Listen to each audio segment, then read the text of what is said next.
Chapter का नाम क्या रहेगा बोलिए? Value of supply. हमारे लेवल में ये एक इम्पॉर्टेंट चैप्टर रोल प्ले करता है। इसको पढ़ने का थोड़ा सा तरीका डिफरेंट रहेगा। वैल्यू ऑफ सप्लाई का जो चार्जिंग सेक्शन रहेगा वो रहेगा सेक्शन 15। वैल्यू ऑफ सप्लाई का चार्जिंग सेक्शन क्या रहेगा? 15। अगर मैं आपको इसमें एक बात बताऊं कि ये सेक्शन 15 जो है ये बात करता है वैल्यू ऑफ सप्लाई से रिलेटेड। अब कोई भी तरह से अगर मैं वैल्यू निकालने का बात करता हूँ, मान लीजिए मैं बोलता हूँ कि अपने को वैल्यू निकालना है, तो वैल्यू ऑफ सप्लाई निकालने के लिए हम लोग को एक चीज़ और ध्यान देना पड़ेगा कि दो तरह से हम लोग वैल्यू ऑफ सप्लाई निकाल सकते हैं। दो तरह से, एक को बोलते हैं ट्रांजैक्शन रूल। एक को क्या बोलते हैं बोलिए? Transaction rule. और दूसरी तरफ एक दूसरे टॉपिक को हम लोग बोलते हैं वैल्यूएशन रूल।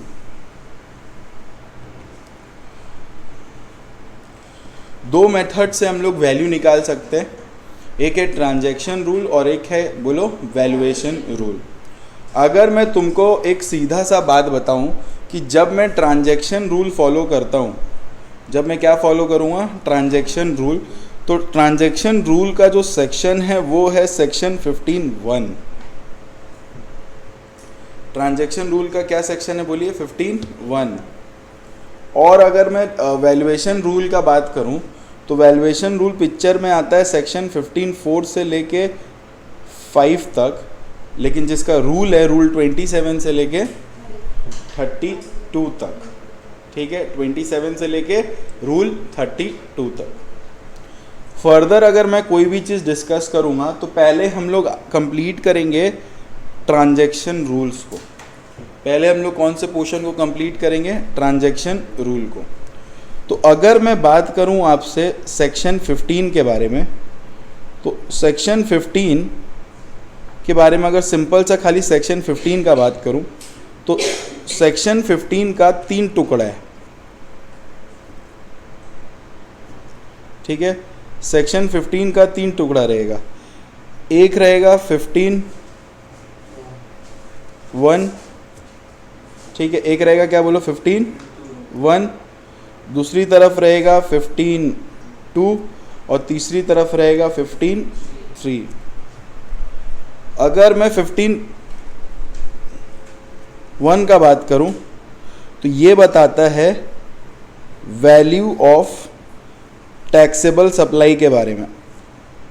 किसके बारे में बताता है? Value of taxable supply.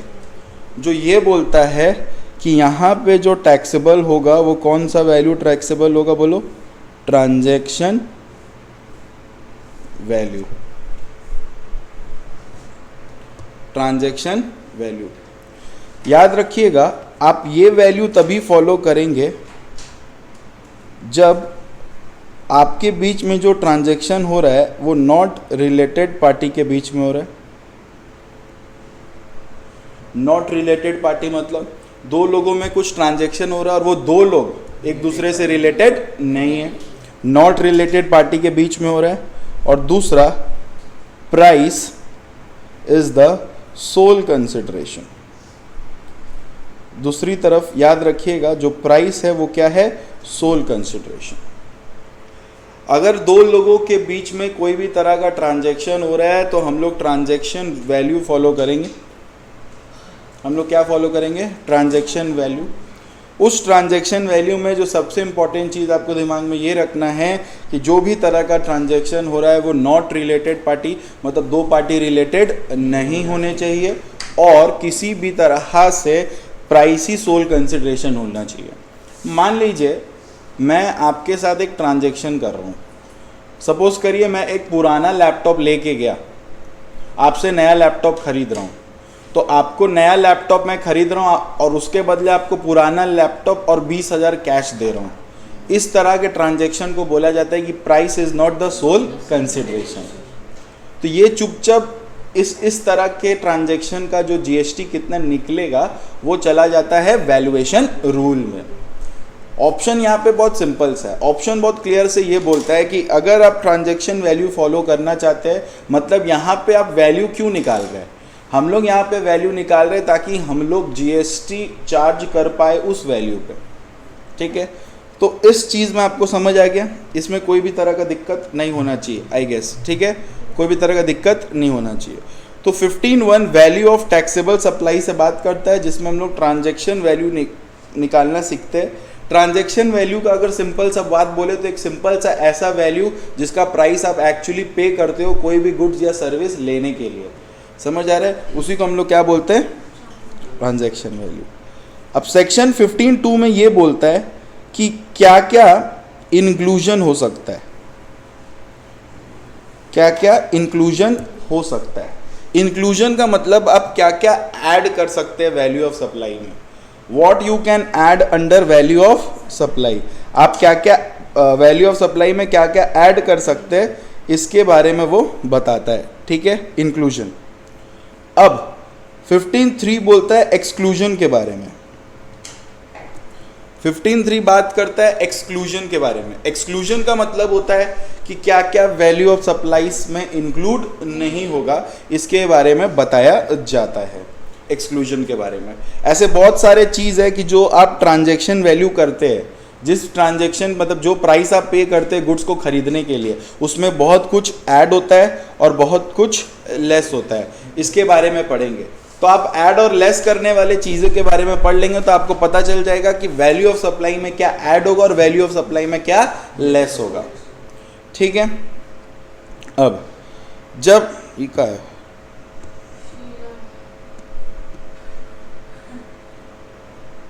Dinesh sir जिंदाबाद, यहाँ तक क्लियर हुआ। चलिए अब ध्यान से समझिएगा जो दूसरा डिस्कशन है। पहले हम लोग समझेंगे कि क्या क्या वैल्यू ऑफ सप्लाई में इंक्लूड होगा, क्या क्या वैल्यू ऑफ सप्लाई में क्या होगा, बोलिए इंक्लूड होगा।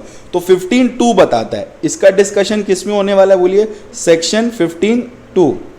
15(2) बताता है कि क्या क्या वैल्यू ऑफ सप्लाई में ऐड होने वाला है, ठीक है, क्या क्या वैल्यू ऑफ सप्लाई में ऐड होने वाला है, इसके बारे में कोई और नहीं 15(2) बताता है। तो सबसे पहला 15(2) बोलता है, सबसे पहला अगर 15(2) बोलता है तो वो ये बोलता है कि सबसे पहला जो ऐड होगा वो ऐड होगा ड्यूटीज। वो क्या ऐड होगा, बोलिए duties and taxes, duties and taxes. ध्यान रखिएगा, आपके एग्जाम में अगर आप देखेंगे कि कोई भी तरह का टैक्सेस है, जैसे म्यूनिसिपल टैक्सेस, ये सब वैल्यू में क्या हो जाएगा, ऐड हो जाएगा। तो एग्जाम में क्वेश्चन में देखिएगा लिस्ट प्राइस दिया हुआ रहेगा। लिस्ट प्राइस मतलब एक ऐसा प्राइस जिस वैल्यू पे आपने ट्रांजैक्शन किया है, उस लिस्ट प्राइस में आप ऐड कर देंगे, क्या ऐड कर देंगे, हर तरह का टैक्सेस, हर तरह का ड्यूटीज आप क्या कर देंगे, ऐड कर देंगे। तो हर तरह का टैक्सेस, हर तरह का ड्यूटीज आप ऐड कर देंगे एक्सेप्ट जीएसटी, एक्सेप्ट जीएसटी। ध्यान दीजिएगा, हाँ ओके। तो ड्यूटीज एंड टैक्सेस में आप क्या ऐड कर देंगे, हर तरह का ड्यूटीज एंड टैक्सेस आप ऐड कर देंगे वैल्यू ऑफ सप्लाई में एक्सेप्ट जीएसटी। क्लियर है, यहां पे कोई दिक्कत? तो कोई भी तरह का अगर आप वैल्यू ऑफ सप्लाई निकालेंगे उसमें आप आराम से जीएसटी छोड़ के जितने भी तरह के ड्यूटीज एंड टैक्सेस है वो आप क्या कर देंगे, बोलिए ऐड कर देंगे। कोई दिक्कत? पक्का श्योर? मान लीजिए एक टोबैको है, मैं एग्जांपल दे रहा हूँ। टोबैको और टोबैको प्रोडक्ट्स एक ऐसा प्रोडक्ट है जिस पे एक्साइज ड्यूटी भी लगता है और जीएसटी भी लगता है, ठीक है। तो आपने जितना खरीदा उसमें एक्साइज ड्यूटी लगा है, तो value plus excise duty plus GST, मतलब क्या, value plus excise duty, value of supply आ जाएगा, उस पर जीएसटी चार्ज कर लेंगे आप। Are we through with this? तो क्या एग्जांपल दिए तुमको जिसपे अदर टैक्सेस भी ऐड होता है, tobacco and tobacco products. Are we through with this? Next जो टॉपिक आ रहा है कि क्या ऐड होगा, that is known as third party payment. That is known as what, third party payment.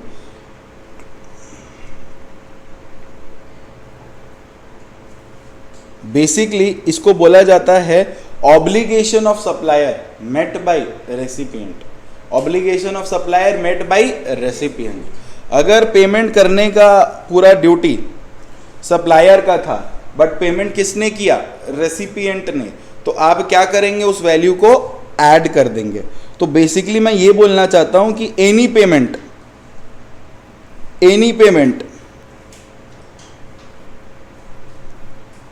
which is incurred by any payment which is incurred by the recipient, any payment which is incurred by the recipient, कोई भी तरह का payment जो recipient इनकर कर रहा है, for which नहीं, any payment which is incurred by recipient, incurred by recipient for which supplier was liable to pay,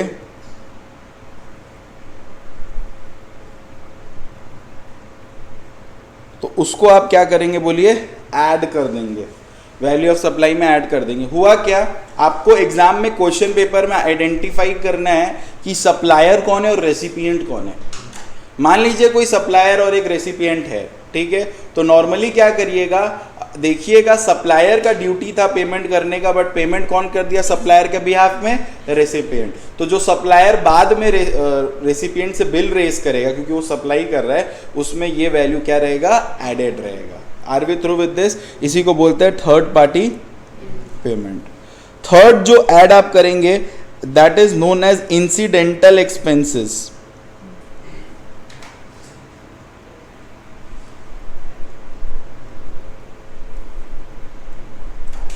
अब इंसिडेंटल एक्सपेंसेस, अलग अलग तरह का इंसिडेंटल एक्सपेंसेस होता है। अब मैं आपको एक सिंपल सा टर्म लिखा रहा हूं, समझिएगा। इंसिडेंटल एक्सपेंसेस मतलब एक ऐसा एक्सपेंसेस जैसे कि पैकिंग, ये सब इंसिडेंटल एक्सपेंसेस है। तो ये एक ऐसा एक्सपेंसेस है जो चार्ज करता है सप्लायर। जो चार्ज करता है कौन, सप्लायर। किससे चार्ज करता है, रेसिपिएंट से, डिलीवरी होने से पहले। कोई भी सामान डिलीवरी होने से पहले, उसके पास जाने से पहले कोई भी तरह का अगर प्राइस चार्ज हो रहा है तो उसको भी वैल्यू ऑफ सप्लाई में ऐड करके आप जीएसटी निकालेंगे। तो यहाँ पे मैं आपके साथ डिस्कस कर ले रहा हूँ एग्जाम्पल्स कि क्या क्या है इंसिडेंटल एक्सपेंसेस, क्या क्या है इंसिडेंटल एक्सपेंसेस, और उस इंसिडेंटल एक्सपेंसेस को आप एग्जाम में देखेंगे। ये एग्जाम्पल है तो आप उसको वैल्यू में क्या कर देंगे, ऐड कर देंगे। तो एग्जाम्पल्स क्या क्या है, बहुत सिंपल से एग्जाम्पल है। नंबर 1 बोलता है packing, comma labelling, comma designing. इस तरह के एक्सपेंसेस को आप क्या कर देंगे, ऐड कर देंगे, ठीक है। देखिएगा लिखा रहेगा एग्जाम में वेमेंट चार्जेस, वेट करने का अगर कोई चार्जेस है, प्रोडक्ट का वेट का अलग चार्जेस रहता है, तो वेमेंट चार्जेस ये सब क्या कर देंगे आप बोलिए, ऐड कर देंगे। वेमेंट चार्जेस, लोडिंग, वेइंग, कूली, freight, royalty, warranty, warranty charges भी होता है, ठीक है, इंश्योरेंस, इंस्पेक्शन, इंस्टॉलेशन, ये सारे चार्जेस आप क्या कर देंगे, ऐड कर देंगे। समझ आ रहा है? ये सारे चार्जेस एक ऐसे चार्जेस है जो आप क्या कर देंगे बोलिए, ऐड कर देंगे। कोई दिक्कत? तो ये सारे क्या थे, इंसिडेंटल एक्सपेंसेस। एक ऐसा एक्सपेंसेस जो डिलीवरी होने से पहले सप्लायर चार्ज कर रहा है, तो ये सारे एक्सपेंसेस को आप वैल्यू ऑफ सप्लाई में ऐड कर देंगे। इस इंसिडेंटल एक्सपेंसेस के बाद जो थर्ड तरह का मतलब फोर्थ तरह का एक्सपेंसेस आ रहा है, which is known as interest late penalty, जिसको शॉर्ट फॉर्म में हम लोग बोलते हैं IPL। Interest penalty late fee, interest penalty late fee, interest penalty late फी।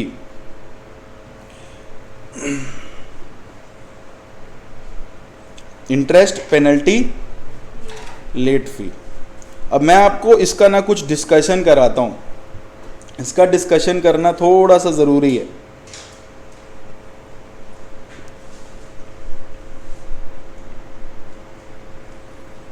अगर मैं बात करूं इसके डिस्कशन का, तो इसको हम लोग शॉर्ट फॉर्म में बोलते हैं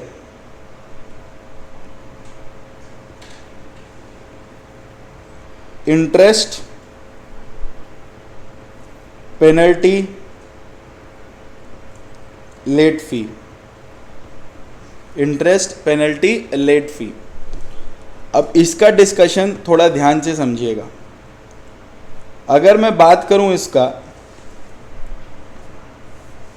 तो इसका कुछ डिस्कशन है जो मैं आपके साथ कर रहा हूं। क्या करना है कि इसमें दो तरह के इंटरेस्ट पेनल्टी लगता है, ठीक है। इंटरेस्ट पेनल्टी लेट फी जो होता है, इसको दो हिस्सा में डिवाइड किया जाता है। अब अगर मैं बात करूं इसके दो हिस्सा के डिवीजन का, तो इसका दो हिस्सा का डिवीजन अलग तरह का है। भैया क्या है बताइए? हम बोले ध्यान से देखो, इसमें क्या है कि मान लीजिए आपका इंटरेस्ट जो है वो दो चीज पे चार्ज हो रहा है। किस पे चार्ज हो रहा है? Interest on loan and advances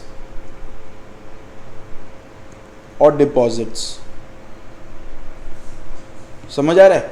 आप सामने वाले से लोन लिए थे, तो सामने वाले को आप क्या दे रहे? इंटरेस्ट। तो normally it is a supply of service. Normally it is supply of service. ये सर्विस हुआ ना, सामने वाला आपको लोन दे रहा है और आप उसको उस अमाउंट को यूज कर रहे हो, बदले में इंटरेस्ट दे रहे हो, तो it is a supply of service. अगर इस तरह का कोई दिख रहा है आपको, इंटरेस्ट ऑन लोन एडवांसेस, इस तरह का आपको कुछ दिख रहा है क्वेश्चन में, ये इंटरेस्ट को ऐड नहीं करिएगा। It is exempted, but exempted, but क्या बोलिए? एग्जेम्प्टेड। तो interest on loans and advances and deposits, interest on loan advances and deposits. अगर इस तरह का कोई भी तरह का एग्जाम में आपको क्वेश्चन में दिख रहा है कि interest on loans and advances, तो इसको इग्नोर कर दीजिएगा, ये वैल्यू ऑफ सप्लाई में ऐड नहीं होगा। I hope you are getting this, ठीक है। अब सामने वाला आपसे चार्ज तो कर रहा है इंटरेस्ट, बट किस लिए चार्ज कर रहा है? For delay in payment of consideration, for delay in payment of क्या बोलिए? Consideration. For delay in payment of क्या बोलिए? Consideration. For delay in payment of consideration. तो ध्यान रखिएगा, अगर आपसे इंटरेस्ट सामने वाला चार्ज कर रहा है क्योंकि आपने लेट पेमेंट दिया और उस लेट पेमेंट को वो चार्ज कर रहा है आपसे, बिना वेव ऑफ किए, बिना माफ किए आपको चार्ज कर रहा है। देखिए, एक लेट पेमेंट आप किए और वहां लिख रहा है वेव्ड ऑफ, मतलब माफ कर दिया, तो फिर तो ऐड होगा ही नहीं, क्योंकि चार्ज ही नहीं हुआ तो ऐड ही नहीं होगा। तो इस तरह का वाला पोर्शन ही क्या रहता है बोलिए? तो टैक्सेबल। इस तरह का पोर्शन ही क्या मिलेगा आपको? टैक्सेबल। क्लियर है?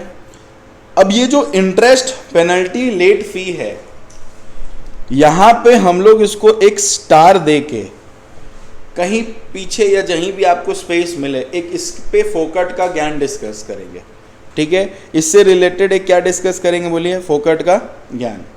क्या है ये, क्या नहीं है, इसके बारे में डिस्कशन और होगा।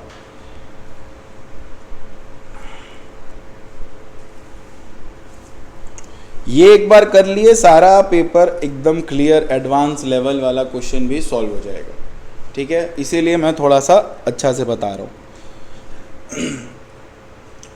जब हम लोग इस लेवल में आते हैं, इस ज्ञान के बारे में बात करते हैं, तो पहला जो है वो ये बोलता है कि जो आईपीएल है, आईपीएल मतलब interest penalty late fee, would be considered as inclusive of GST, would be considered as inclusive of GST. हम लोग इसको कंसिडर करेंगे ये मान के that it is inclusive of GST, GST इसमें एडेड है, ऐसे मान के हम लोग इसको क्या करेंगे, कंसिडर्ड करेंगे। Are we through with this? It is inclusive of GST, मतलब जो इंटरेस्ट पेनल्टी लेट फाइन आपको दिख रहा है क्वेश्चन में, it is inclusive of GST. तो आप वो पूरा अमाउंट ऐड नहीं करेंगे वैल्यू ऑफ सप्लाई में, उसमें से जीएसटी को हटाएंगे। इंक्लूसिव है तो उसको हटाएंगे ना, क्योंकि जीएसटी ऐड नहीं होता। अब इसमें नंबर 2 बात करता है टाइम ऑफ सप्लाई के बारे में। टाइम ऑफ सप्लाई बताता है कि लायबिलिटी कब लायबल है, ठीक है। तो इसमें एक सिंपल सा चीज याद रखिएगा कि इसका टाइम ऑफ सप्लाई क्या रहेगा, मतलब इसका लायबिलिटी कब अराइज होगा। मंथ में, month where such amount is actually received, जब सामने वाले को उसका मतलब सामने वाले को पेमेंट रिसीव हो रहा है आपके इंटरेस्ट पेनल्टी लेट फाइन का, समझ आ रहा है, पेमेंट उसको मिल रहा है, तो जिस मंथ में उसको मिल रहा है वो उस मंथ का क्या है, लायबिलिटी है। Are we through with this? जिस हाँ फिर से मैं बता रहा हूं, मान लीजिए मैंने आपके साथ एक मतलब आपको मैंने एक सामान बेचा मंथ ऑफ जुलाई में, और मेरा रूल था कि पेमेंट कर देना आपको अगस्त तक, और आपने उसको पेमेंट नहीं किया, तो जो माल मैं बेचा आपको जुलाई में, टाइम ऑफ सप्लाई वो माल का तो क्या है, जुलाई ही है, लेकिन जो आईपीएल है मतलब इंटरेस्ट पेनल्टी लेट फाइन जो चार्ज होगा उस पर तो जीएसटी लगेगा ना, तो उसका जो टाइम ऑफ लायबिलिटी रहेगा वो तब रहेगा जब मेरे को आपसे पेमेंट मिलेगा विथ इंटरेस्ट। तो वो इंटरेस्ट अमाउंट जिस मंथ में मिलेगा वो उसी महीना का टाइम ऑफ सप्लाई माना जाएगा, जीएसटी उसी महीना का माना जाएगा, लायबिलिटी उसी मंथ का माना जाएगा। ये बोल रहा है। वैल्यू ऑफ सप्लाई में आप नॉर्मली ऐड करेंगे आईपीएल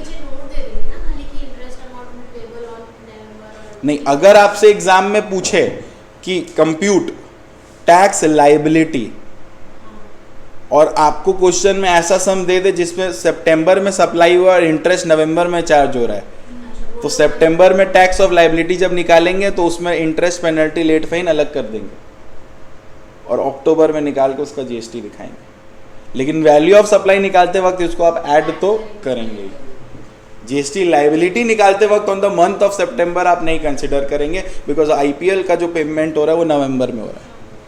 समझ रहे अच्छी तरह से?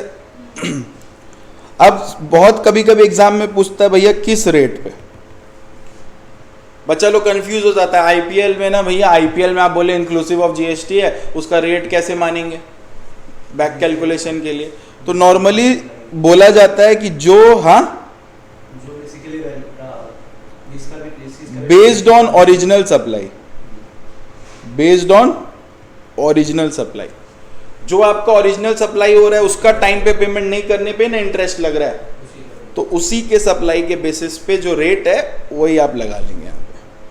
क्या आपको यहाँ तक क्लियर हुआ अच्छी तरह से? तो हम लोग ने कितना पॉइंट ऐड कर लिया अभी तक? 4 पढ़ा। लास्ट एक ही पॉइंट आता है जो वैल्यू ऑफ सप्लाई में ऐड होता है, विच इज नोन एज, क्या बोलिए, subsidy. Which is known as क्या? सब्सिडी। सब्सिडी लेके भी बहुत डिस्कशन ऐसा है जो बच्चों को समझ नहीं आता है। चलिए हम लोग डिस्कशन कर लेते हैं एक टॉपिक पे जिसका नाम क्या है, बोलिए, सब्सिडी। जिसका नाम क्या बोलिए? सब्सिडी। देखिए अभी पूरा डिस्कशन होगा एक टॉपिक पे जिसका नाम है सब्सिडी। अगर मैं बात करूं इसके डिस्कशन का, एक सेकंड, इसको थोड़ा चार्ज पे लगा लूँ, वरना ये फिर बंद हो जाएगा। चलिए, अगर मैं बात करूं सब्सिडी का, तो ये सब्सिडी क्या होता है? पहला बात, ये सब्सिडी ऐसा चीज है जो लिंक्ड टू प्राइस है। It's a subsidy which is linked to price, price से लिंक्ड होता है। और दूसरा, it's a benefit which reduces the actual price, which reduces the actual price. Are we through with this? Which reduces the actual price. तो subsidy एक ऐसा चीज है जो नॉर्मली प्राइस से लिंक्ड रहता है। अगर मैं बात करूं प्राइस से लिंक्ड वाले चीज का, आज यहीं से ऑफिस चली जाती। अगर मैं बात करूं प्राइस से लिंक्ड वाले चीज का, तो it is normally something which is linked, which reduces the actual price. Subsidy का नेचर क्या रहता है? जो एक्चुअल प्राइस है उसको कम दिखाना, ठीक है। अब ये जो सब्सिडी है, ये एक ऐसा सब्सिडी है जो गवर्नमेंट भी दे सकता है या कोई और भी दे सकता है। समझ आ रहा है? सब्सिडी कोई भी दे सकता है। Subsidy it's a help which reduces the price. अब इस सब्सिडी से रिलेटेड हम लोग एक अच्छा डिस्कशन करेंगे। क्या डिस्कशन करेंगे ये ध्यान से देखिए। पहला डिस्कशन ये कर रहे हैं हम लोग कि अगर आपको सब्सिडी मिल रहा है, अगर आपको सब्सिडी मिल रहा है तो सब्सिडी दे कौन रहा है? सब्सिडी दे कौन रहा है? सब्सिडी मिल रहा है, congratulation, you are receiving subsidy, but who is giving us subsidy? Subsidy कौन दे रहा है? तो सब्सिडी हो सकता है, एक दे सकता है इट्स अ सब्सिडी बाय, क्या बोलिए, government. It's a subsidy given by government. दूसरी तरफ हो सकता है it's a subsidy given by others, government छोड़ के। So if it is a subsidy which is given by, क्या बोलो, गवर्नमेंट, तो एकदम सिंपल सा बात है, इसको not to be added, better रहेगा ऐसे लिखने, not to be added to value of supply. इसको हम लोग वैल्यू ऑफ सप्लाई में ऐड नहीं करेंगे। Is not to be added in the value of supply, हम लोग इसको वैल्यू ऑफ सप्लाई में ऐड नहीं करेंगे। Are we through with this? अब सब्सिडी दो चीज का होता है, एक गवर्नमेंट देता है, गवर्नमेंट मतलब अदर्स देता है। अब जो अदर्स दे रहा है, जो अदर्स दे रहा है उसका दो टुकड़ा है।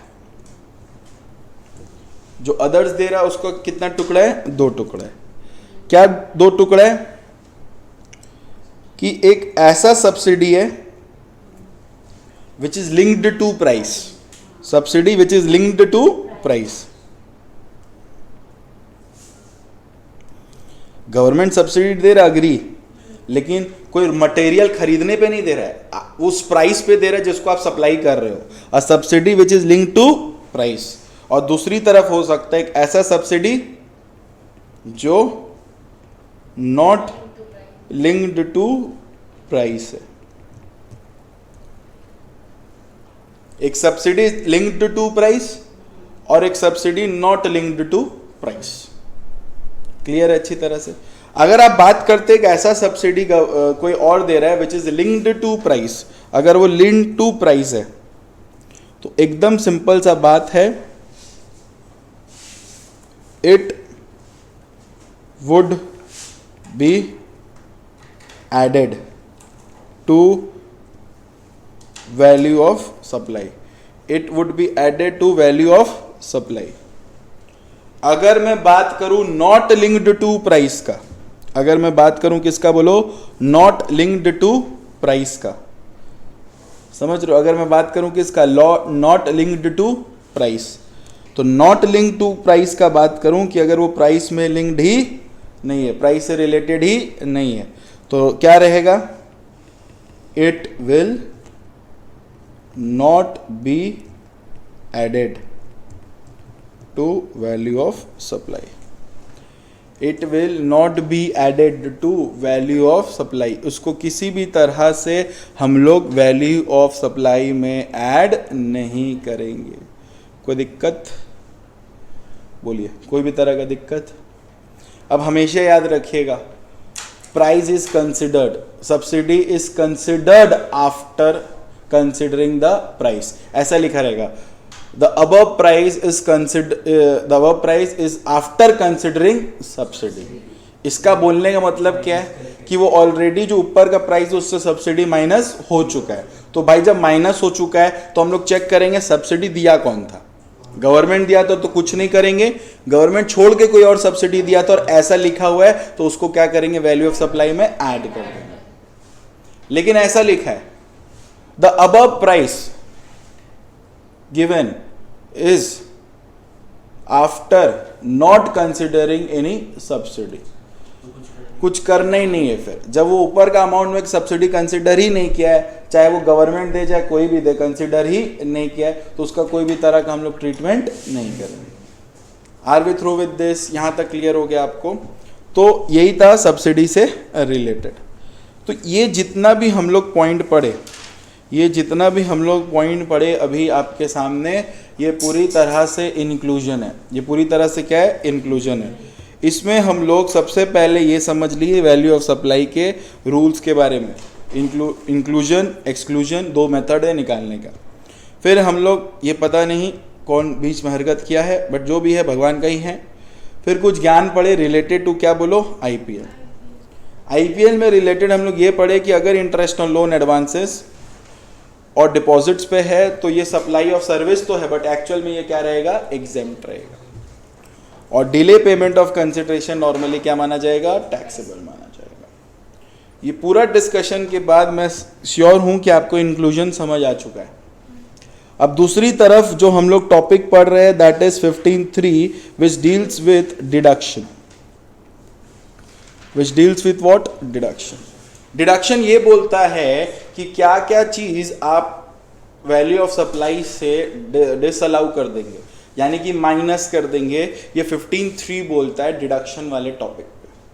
15.3 बोलता है कि ये वाले पोर्शन को आप क्या कर देंगे? लेस कर देंगे, आप उसमें इंक्लूड नहीं करेंगे। तो ध्यान से देखिएगा, अगर मैं बात करूं डिडक्शन का, अगर मैं बात करूं आपसे किसका? डिडक्शन का, तो एक सिंपल सा अप्रोच है कि डिडक्शन मतलब एक ही चीज का आपको डिडक्शन मिलेगा।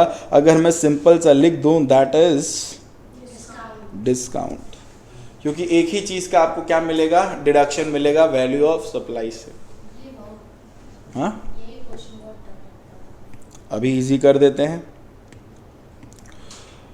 अब जो डिडक्शन या डिस्काउंट मिलेगा, इसका दो टुकड़ा होगा। डिस्काउंट का दो टुकड़ा करेंगे, दो तरह के डिस्काउंट का टुकड़ा होगा, ठीक है। एक होता है एनी डिस्काउंट,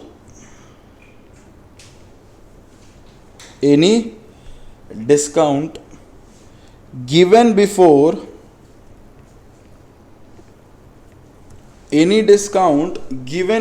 कोई भी तरह का डिस्काउंट जो आपको पहले मिल रहा है, given before, any discount given before और at the time of supply. दो तरह का डिस्काउंट होता है।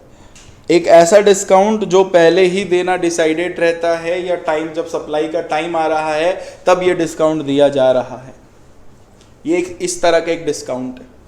दूसरा होता है एनी डिस्काउंट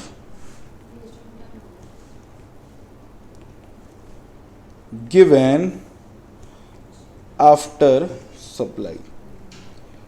एक ऐसा डिस्काउंट जो आफ्टर सप्लाई दिया जाता है।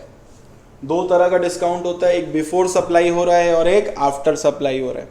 अगर मैं बात करूं एक ऐसा सप्लाई का, एक ऐसा डिस्काउंट का जो आपको दिया जा रहा है before the time of supply, और एक ऐसा डिस्काउंट जो आपको दिया जा रहा है आफ्टर सप्लाई।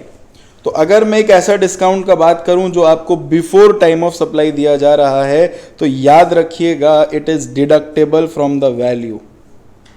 शुरू से ही आप इसको डिडक्ट कर सकते हैं, डिडक्टेबल फ्रॉम अ वैल्यू। आप वैल्यू से उसको आराम से माइनस कर सकते हैं। समझ आ रहा है? कोई दिक्कत नहीं, कोई ट्रीटमेंट नहीं, बिफोर पहले है, अग्रीमेंट हुआ है, माइनस कर लीजिए आराम से।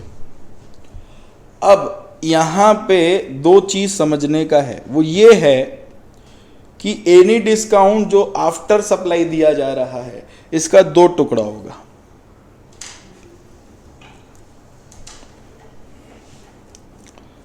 दो टुकड़ा क्या होगा? नंबर 1, पहले से ही क्या था? अग्रीड था, agreed eight the time of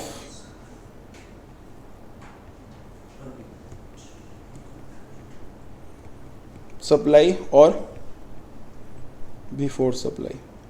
supply करने से पहले या सप्लाई करते वक्त उस समय सप्लायर रेसिपिएंट को बोलता है भैया अगर आप साल में मेरे साथ इतना ट्रांजैक्शन कर लिए तो हम आपको बाद में क्या दे देंगे? डिस्काउंट दे देंगे। ठीक है। और दूसरी तरफ हो सकता है कि कोई भी तरह का अग्रीमेंट हुआ ही नहीं था, नॉट अग्रीड। तो एक सिंपल सा मेथड है कि अग्रीड है और नॉट अग्रीड है, और अगर अग्रीड है तो उसका भी क्या मिलेगा बोलो तो? Deduction from the value. अब उसको वैल्यू से माइनस कर सकते हो। लेकिन एक चीज याद रखिएगा, क्योंकि बाद में मिल रहा है ऐसा सप्लाई जिसका डिस्काउंट आप बाद में लेंगे, तो उस वक्त एक सिंपल सा याद रखिएगा, वो ऐसा डिस्काउंट होना चाहिए जो लिंक्ड टू इनवॉइस होना चाहिए। आप जो डिस्काउंट ले रहे हैं एक पर्टिकुलर इनवॉइस से रिलेटेड ले रहे हैं, ठीक है, क्योंकि इनवॉइस के बेसिस पे काम होता है। Are we through with this? It is linked to invoice. और number 2, ITC must be reversed by a recipient। ITC जो होना चाहिए वो रिवर्स्ड हो जाना चाहिए बाय किसके द्वारा? रेसिपिएंट के द्वारा। रेसिपिएंट अगर उसको रिवर्स नहीं करेगा, रेसिपिएंट अगर उसको रिवर्स नहीं करेगा ITC को, तो डिस्काउंट आपको हम अलाउ नहीं करेंगे। अब रेसिपिएंट ITC रिवर्स क्या कंसेप्ट हमको समझाइए।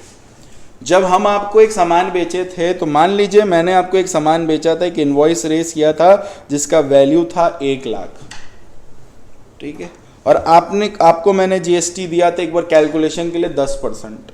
तो 1 लाख पे 10% मतलब कितना? 1 लाख पे 10% लगा, मतलब कितना? 10,000 रुपया। तो एक्चुअल में बिल कितना हुआ? 1,10,000 रुपया। ये 1,10,000 रुपया मैंने आपको पे किया, ठीक है। तो मैंने एज अ रेसिपिएंट मेरे को ITC कितना मिला होगा उस समय? 10,000 का। मैंने ITC 10,000 का ले लिया। बाद में साल खत्म हुआ, आप बोलते हैं आपको पर इनवॉइस पे ना हम लोग 5% डिस्काउंट देंगे। तो अगर मैं बात करूं 5% डिस्काउंट का, तो यानी कि ये जो अभी 1 लाख है ये अब कितना हो जा रहा है? 95,000।